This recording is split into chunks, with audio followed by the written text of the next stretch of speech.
Selanjutnya, chapter 22 mengenai personal selling.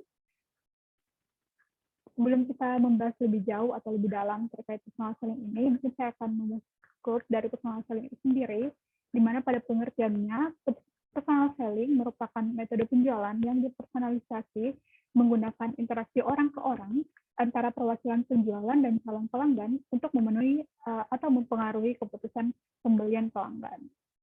Nah, tapi seperti yang kita ketahui itu saat ini terjadi perubahan yang sangat signifikan pada pasar. Perubahan di pasar ini kemudian memaksa marketer untuk mempertimbangkan kembali peran dari personal selling dalam program pemasaran mereka. Perubahan pada pasar ini memiliki dampak yang sangat signifikan pada bagaimana aktivitas personal selling dilakukan dan bagaimana perusahaan akan sukses bersaing di masa depannya. Untuk mengembangkan rencana promosi secara efektif, perusahaan harus mengintegrasikan peran dan tanggung jawab dari salesperson mereka ke dalam program komunikasi. Selain itu, dibutuhkan adanya kerjasama yang kuat antar departemen di perusahaan. Nah, oleh karena itu, pada bab ini berfokus pada roles dari personal selling dalam program integrated marketing communication, kelebihan dan kekurangan dari personal selling, dasar untuk mengevaluasi kontribusi personal selling dalam mencapai tujuan komunikasi, juga ada penjelasan bagaimana personal selling digabungkan dengan elemen promotional mix lainnya. Yang pertama itu role of personal selling dalam integrated marketing communication program, di mana personal selling ini berbeda dari bentuk komunikasi lain yang sebelumnya telah dijelaskan di chapter-chapter sebelumnya. Dengan personal selling akan terjadi komunikasi secara langsung dan interpersonal. Hal ini memungkinkan pengirim secara langsung mendapatkan dan mengevaluasi feedback dari penerima. Inilah yang disebut dengan dyadic communication, di mana memungkinkan pengirim pesan dapat mengubah isi pesan yang ingin disampaikan untuk memenuhi kebutuhan dan keinginan khusus dari penerima. Juga membantu memberikan info detail dari produk yang dipasarkan. Hal ini tentu menguntungkan karena komunikasi atau jenis pemasaran lainnya yang secara massal tidak bisa melakukan hal personalisasi seperti ini. Nah, untuk menentukan peran personal selling, manajemen itu harus berpedoman pada 4 hal. Yang pertama itu menentukan informasi yang akan dipertukarkan. Marketer memiliki berbagai jenis pesan atau info yang akan dikomunikasikan dalam penjualan produknya. Ada yang melakukannya untuk tujuan menciptakan awareness atau akan produk atau layanan yang diberikan, ada yang bertujuan untuk mendemonstrasikan manfaat dari produk, bahkan ada yang bertujuan untuk melawan kesalahpahaman terhadap produk. Nah, berbagai jenis informasi inilah yang harus dipilih atau ditentukan agar personal selling berjalan dengan baik. Kedua, meneliti alternatif promotional mix lainnya.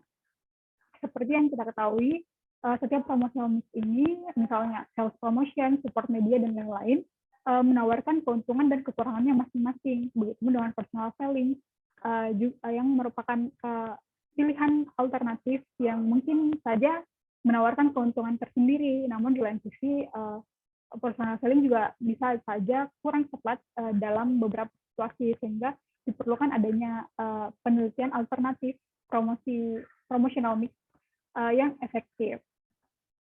Ketiga itu mengevaluasi efektivitas relatif dari alternatif.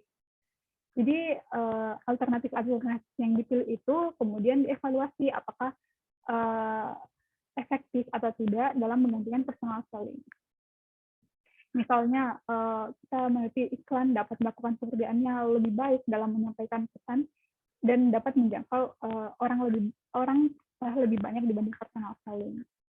Keempat itu menentukan efektivitas biaya, karena salah satu kelemahan dari personal selling ini adalah biayanya, di mana biaya promosi ini tergolong tinggi karena pesan yang ingin disampaikan ini tidak bisa disalurkan secara massal, sehingga membutuhkan beberapa pengeluaran yang lebih besar. Dan perkiraan biayanya itu bervariasi juga, tergantung pada jenis industri masing-masing perusahaan. Selanjutnya, nature of personal selling, di mana personal selling ini terus berkembang seiring dengan berkembangnya lingkungan pemasaran. Nah, di sini ada beberapa tahapan atau evolusi dari personal selling itu sendiri.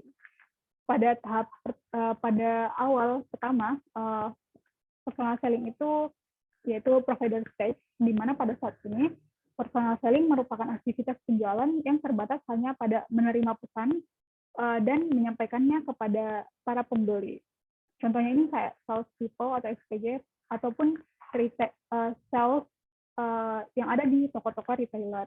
Kedua itu ada persuader stage, di mana yaitu aktivitas penjualan yang menekankan pada usaha untuk membujuk dan meyakinkan orang agar bersedia membeli produk kita.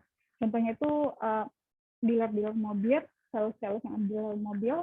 Ketiga itu ada prospector stage, di mana pada tahap ini aktivitas personal selling itu merupakan aktivitas penjualan yang berusaha mencari calon pelanggan yang telah diseleksi, yang diyakini memiliki kebutuhan, ketersediaan sumber daya, dan kewenangan untuk membeli produk yang kita tawarkan. Contohnya misalnya sales people dari asuransi mobil menghubungi orang yang baru saja membeli mobil baru, tentu orang tersebut membutuhkan asuransi kan, gitu.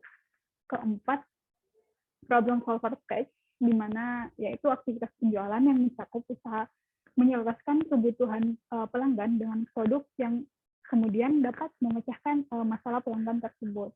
Misalnya jasa arsitektur yang kemudian memanggil kontraktor bangunan untuk memecahkan masalah dari pelanggan mereka. Kelima ada proprietor stage, di mana pada perkembangan ini personal selling merupakan aktivitas penjualan yang berusaha memahami masalah atau kebutuhan pelanggannya dan memberikan solusi melalui kolaborasi aktif antara penjual dan pembeli. Dari situlah kemudian penjual ini menciptakan produk yang secara unik dan disesuaikan dengan kebutuhan pelanggan. Misalnya, sales people bagian peralatan akan merancang atau menyesuaikan produk yang dibuat agar sesuai dengan keinginan pembeli mereka. Kelima tahapan ini menunjukkan perkembangan yang cukup besar pada personal selling, yang dari semula menekankan pada teknik-teknik persuasif, kemudian mulai berkembang ke arah yang menjalin hubungan atau kemitraan dengan para pelanggannya.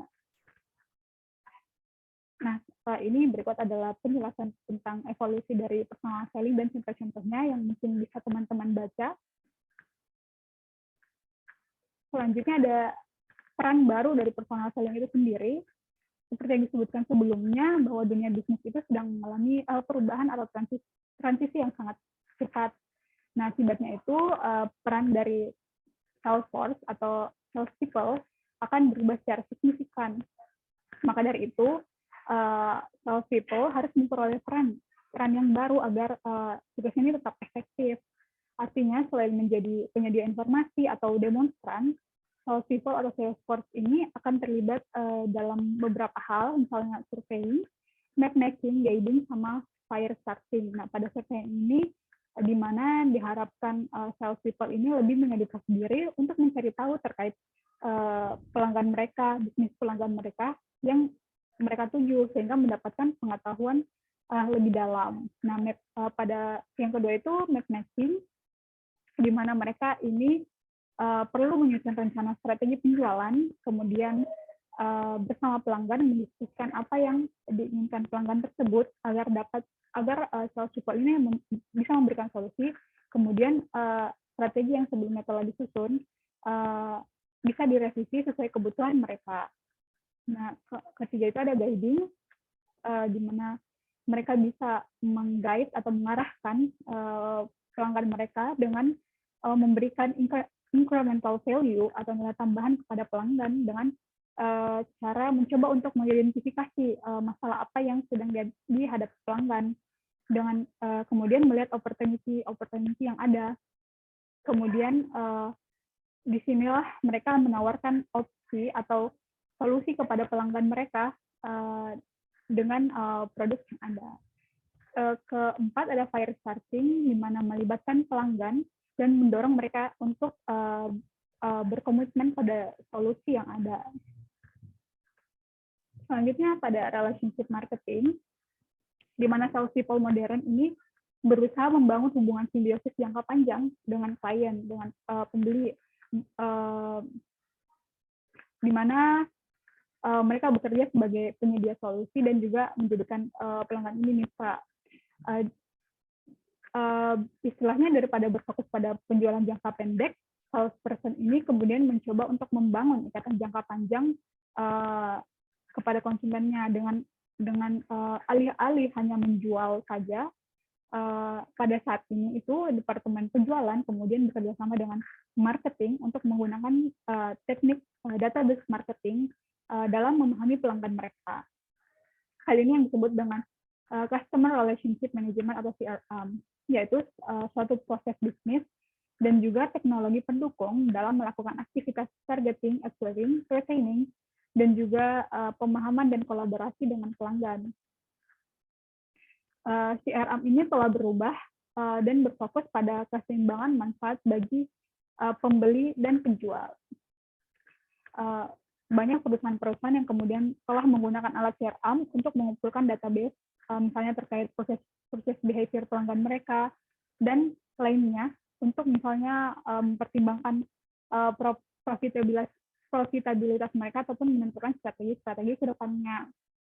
Nah, biasanya dalam CRM ini ada software yang digunakan untuk mengimplementasikan CRM seperti Table System, SAP, SAS, dan PeopleSoft. Jadi dalam CRM ini difokuskan pada hubungan antara penjual dan pembeli. Sekian dari saya, selanjutnya akan dilanjutkan oleh teman saya.